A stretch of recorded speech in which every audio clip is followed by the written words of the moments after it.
Mass casualty event. I can't leave. That was the message she kept sending over and over again, until one night, he decided to stop trusting the words and start checking the pattern. Tonight's story is about a man who thought he was engaged to someone saving lives every night, only to discover those emergencies never existed. Because sometimes, the most convincing lies aren't random, they're built carefully, repeated consistently, and delivered with just enough truth to feel real. And sometimes, the scariest part isn't the betrayal itself. It's realizing how easily the person you love could look you in the eye and lie without hesitation. Before we begin, this is a fictionalized story created for entertainment and storytelling purposes. Names, characters, places, and events have been invented, altered, or adapted from online discussions. Any resemblance to real people or real situations is purely coincidental. AI was used only to assist with language polishing and voice production. The structure, narrative decisions, and emotional framing are human-created. I'm Matt, 32, work as a paramedic. My fiancée Lisa, 30, is an ICU nurse at the main hospital, where I sometimes drop patients. We've been together for 3 years, engaged for 6 months, wedding planned for this December. One of the things I fell hardest for about Lisa was her dedication to her patients. She genuinely cares about people, works extra shifts when the unit is understaffed, and I've always respected that about her. Healthcare is tough, especially in ICU, where life and death decisions happen every day. But here's what's got me twisted up the last 2 months. She's been getting called in for emergency shifts constantly. And I mean constantly. We had dinner plans last Tuesday, multi-vehicle accident, all hands on deck. Movie date Friday night, 3 cardiac arrests came in, I can't leave. Weekend getaway we planned for my birthday, mass casualty event from a building collapse. Look, I get it. Emergencies happen. I'm literally in the emergency response business myself, but this feels different somehow. When I get called out, there's usually chatter on the radio, other crews talking about the incident, follow-up discussions. With Lisa's emergencies, there's just silence. No news coverage, no mention from other hospital staff I know. The part that really gets to me is how she delivers the news. She'll text me like an hour before we're supposed to meet up. Babe, so sorry, but massive trauma just came in. Rain check? Then radio silence for the rest of the night. When I text back offering to bring her dinner or coffee, she says the situation is too chaotic. Am I being paranoid here? Part of me wonders if she's having second thoughts about the wedding, and this is her way of creating distance. Another part thinks maybe ICU really has been slammed, and I'm being selfish for wanting her attention when people's lives are on the line. For context, she's never been secretive before. We've always been pretty open about our work schedules. I even helped her study for her CCRN certification last year. This sudden shift to constant emergencies just feels off. Anyone been through something similar? How do you balance supporting your partner's career dedication with feeling like you're getting pushed aside? I don't want to come across as the jealous boyfriend who doesn't understand healthcare, but I also don't want to feel like a stranger to my own fiancé. Ed, thanks for all the responses so far. To clarify a few things people are asking, yes, I've suggested coming to bring her food or coffee during these shifts, and she always says no because it's too crazy for visitors. No. I haven't directly asked her about the specific cases because I don't want to seem like I'm checking up on her work. And yes, the frequency has definitely increased since we sent out wedding invitations. A few people are suggesting I just show up with coffee anyway. Honestly, hadn't thought of that. Might try it next time she gets called in. Update 1. Posted 2 months ago. Holy shit, Reddit.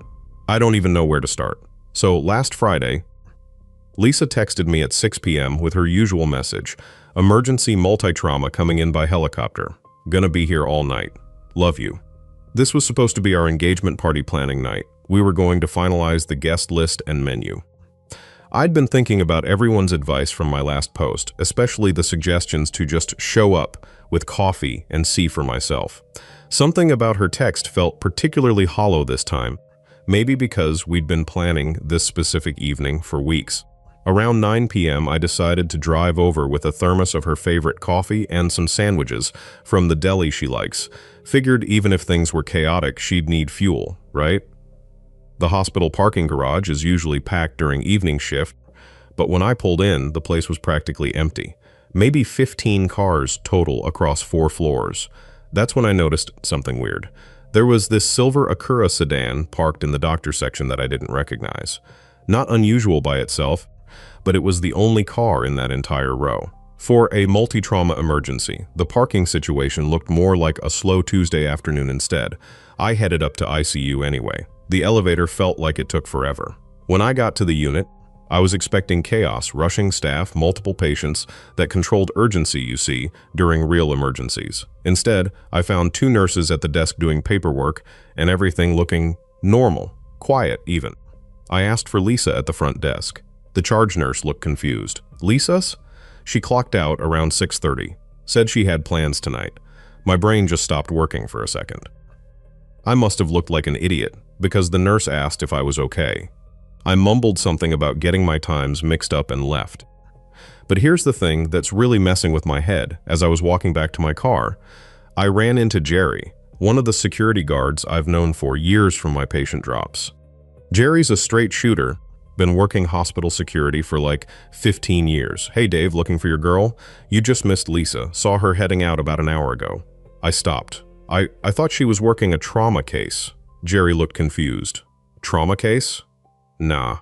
Man, she was only here maybe 10 minutes total. Actually, he paused, like he was deciding whether to say something. I probably shouldn't mention this, but I've noticed she's been doing that a lot lately. Swipe in, hang around briefly, then head back out. Weird pattern for someone working overtime, you know? My stomach dropped to the floor. I couldn't even form a proper response before I excused myself. Read it. I just sat in my car for 30 minutes trying to process this. My girlfriend had lied to my face. She wasn't working an emergency shift. She'd clocked out at 6:30, barely an hour after texting me about the multi-trauma. Where the hell was she? The drive home was brutal. Every red light gave me more time to think, and none of the thoughts were good. I kept trying to come up with innocent explanations. Maybe she'd gotten called to a different hospital. Maybe there was some kind of training or meeting. But why lie about it? Why the elaborate story about trauma patients? When I got home, I did something I've never done before. I checked her location on Find My Friends. We'd shared locations when we got engaged for safety reasons, never thinking it would become a trust issue. Her phone showed her at some restaurant downtown I'd never heard of. I texted her, "Hey babe, how's the emergency going? Thinking of you." 3 hours later, she replied, "Exhausting night, finally getting a break. Should be home by 2 a.m. She walked in at 1:45 a.m. and I watched her from the couch. She looked tired, but it was the wrong kind of tired, relaxed, almost content, not the bone-deep exhaustion that comes from 8 hours of medical emergencies. She smelled like wine and expensive cologne, not the antiseptic hospital smell I was used to. "How was the trauma case?" I asked, my voice sounding strange even to me. She didn't even hesitate. "Horrible. Lost 2 patients. I don't really want to talk about it." Her tone was perfect, just the right amount of sadness and professional distance, and I just couldn't say anything. Because either my fiancé of 6 months is lying to my face about where she's spending her evenings, or there's some explanation I'm completely missing. I haven't slept since Friday. I keep going back and forth between feeling like a paranoid asshole and feeling like something is seriously wrong. The woman I fell in love with has never lied to me about anything, let alone created elaborate stories about work emergencies. What the hell do I do here? Do I confront her directly? Do I try to verify her story somehow? The wedding is in 4 months, and I feel like I don't even know who I'm marrying anymore. Edit, Jesus, the responses are overwhelming. A lot of you are saying what I'm afraid to think. Some are suggesting I contact the hospital directly to verify emergency situations. Others saying I should check her phone or social media. I'm not sure I'm ready for either of those steps yet. For those asking, yes, she's been more distant physically too. We used to be pretty affectionate, but lately she's too tired or too stressed from work for much intimacy. I chalked it up to her increased workload, but now, update 2. Posted 6 weeks ago. I can't believe I'm typing this. After my last post, I spent 3 weeks in a weird limbo. Part of me wanted to confront Lisa directly, but another part kept hoping there was some innocent explanation I was missing. The advice here was split between investigate quietly and just ask her straight up, but I realized I needed more information before having that conversation.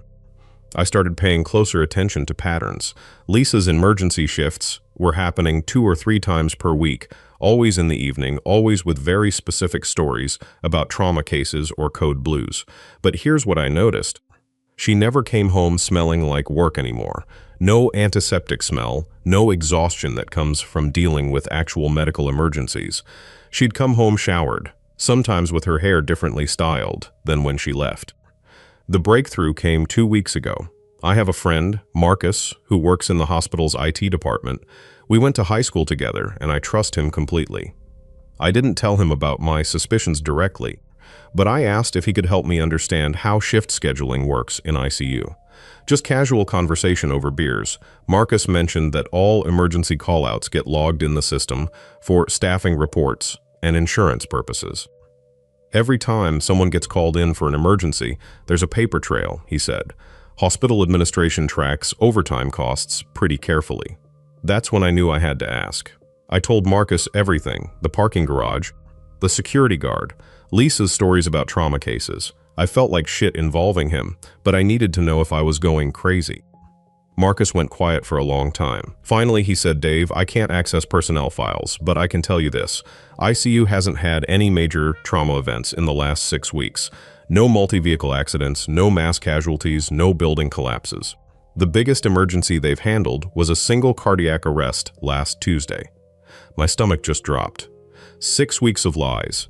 6 weeks of detailed stories about patients she was supposedly trying to save.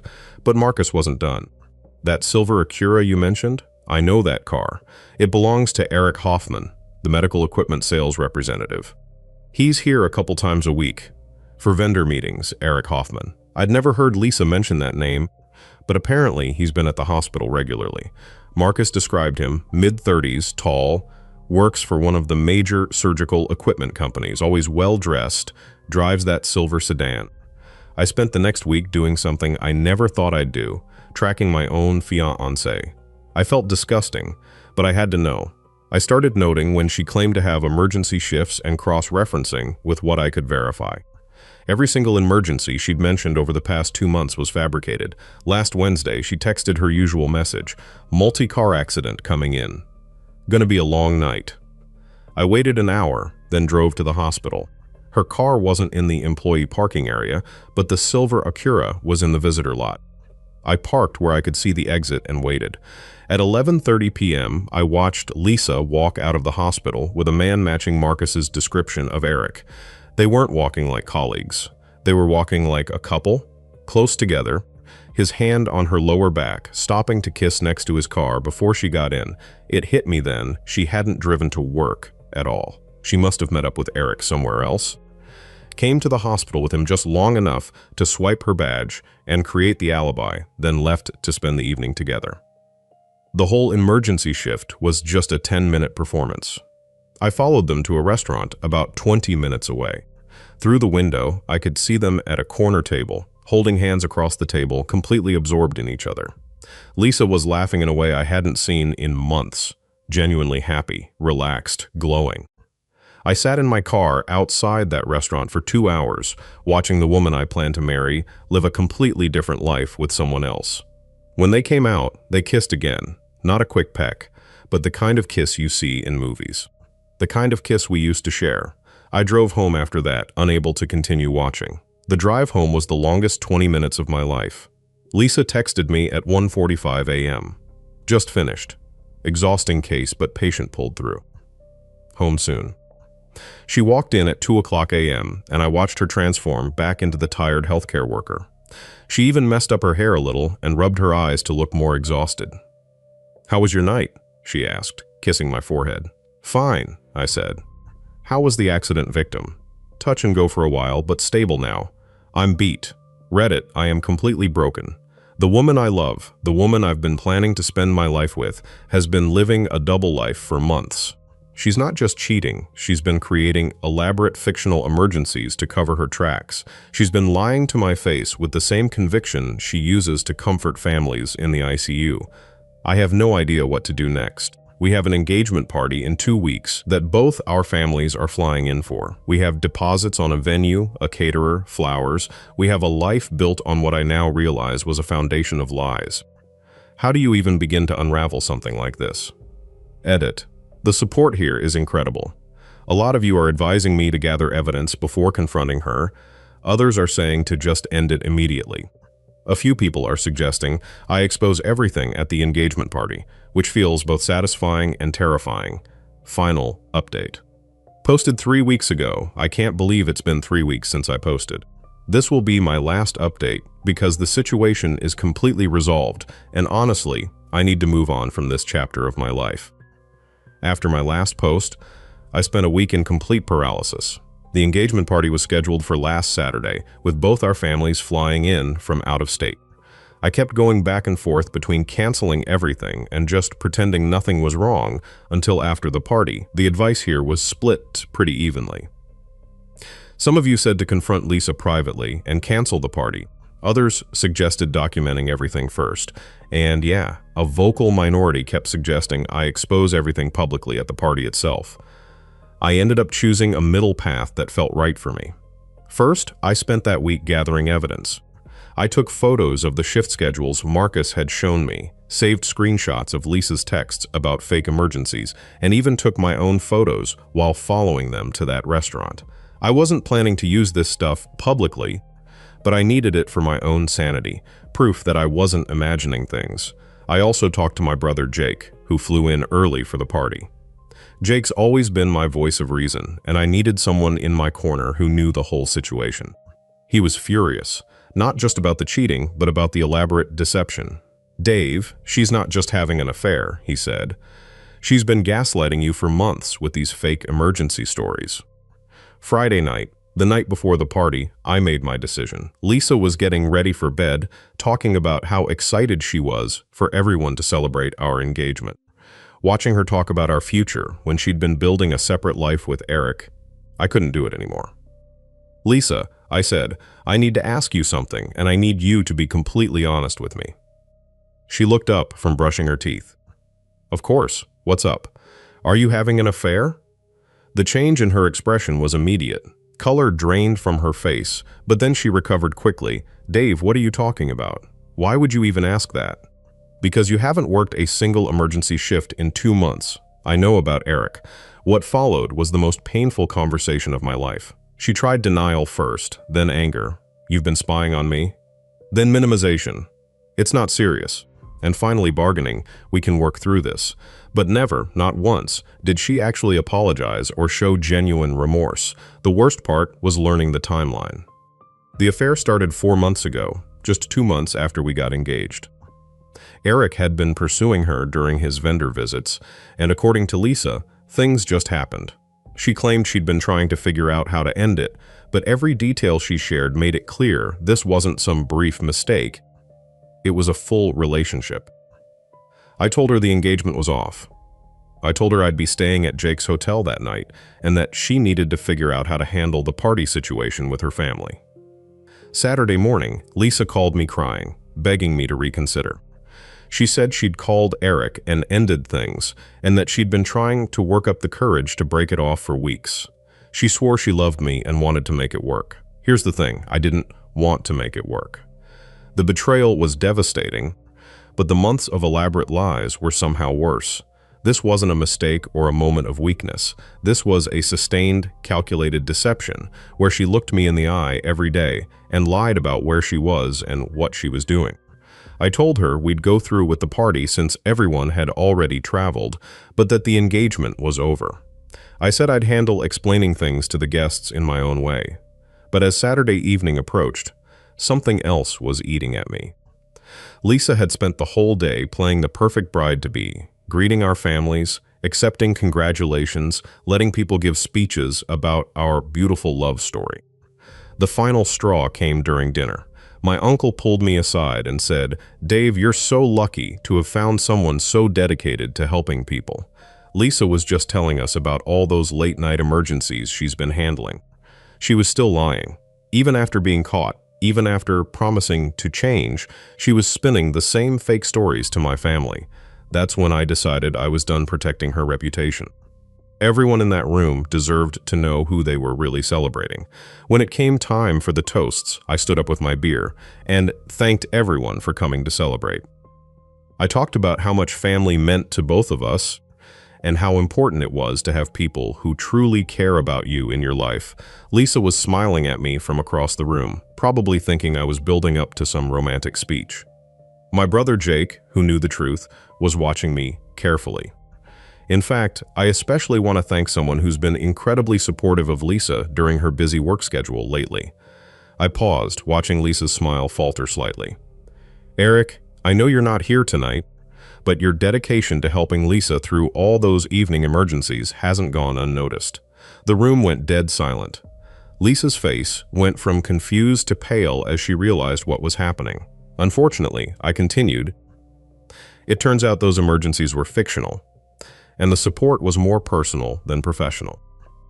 Lisa stood up abruptly, her chair scraping against the floor. David, don't I pulled out my phone and showed the photos I'd taken of them together at the restaurant.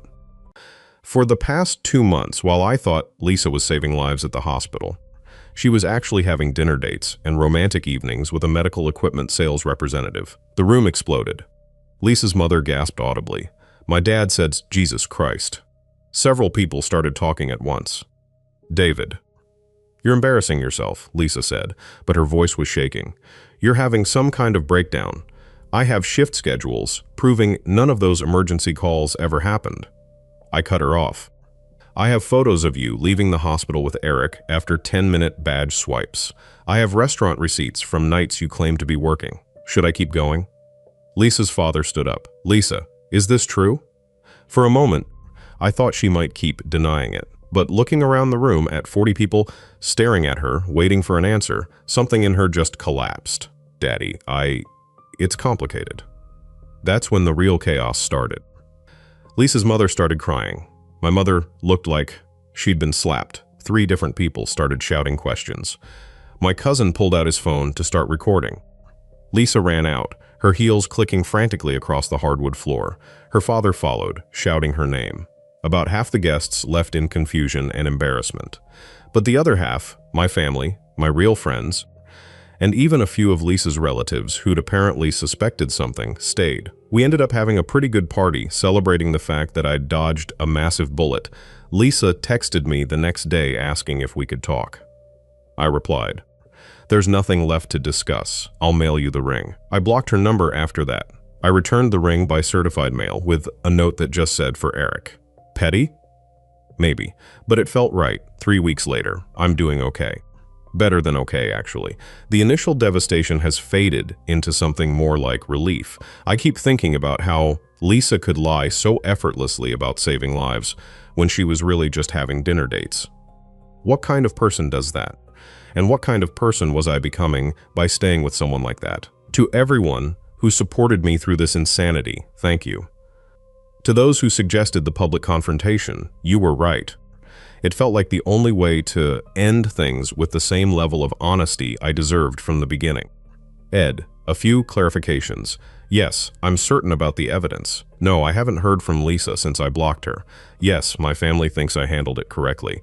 And no, I don't regret the public exposure. She made her choices publicly for months, so she got public consequences. For those asking, Eric's company did find out about the situation. Apparently using work visits to conduct personal affairs violates their ethics policy. I didn't report him directly, but word travels fast in healthcare circles. This is definitely my final update. Time to close this chapter and move forward. Thanks again, Reddit. All right.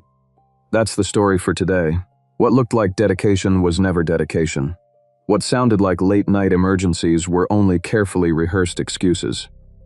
And the future Matt thought he was building was quietly being replaced by a life. She had already started with someone else. Cheating is painful, but calculated lying does something even worse. It makes you question your own reality. When someone can invent entire tragedies just to hide their betrayal, the relationship is no longer built on love. It becomes a performance, and you are the only one who doesn't know the script. In my opinion, Matt didn't lose a fiancée. He walked out of a future that was never honest enough to deserve him. And sometimes, leaving is not the moment everything falls apart. Sometimes, leaving is the first moment the truth finally gives you your life back.